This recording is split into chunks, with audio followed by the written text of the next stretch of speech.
Running out of space for the hottest new games on your PlayStation 5? Let's dive right in and learn how to delete games to free up that precious storage. First, navigate to the game you want to remove from your home screen. Using your controller, select the game, then press the Options button on your DualSense controller. This will bring up a menu with several choices. From the Options menu, you'll see a list of choices. Scroll down and select Delete. This is the button that will remove the game from your system.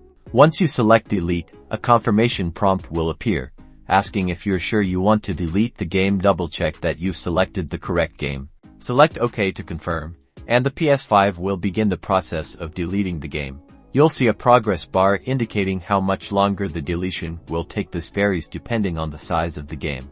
Once the deletion is complete, the game's icon and saved data is removed from your console. Congratulations! You've successfully freed up storage space on your PS5. Go ahead and install the newest games that have come out.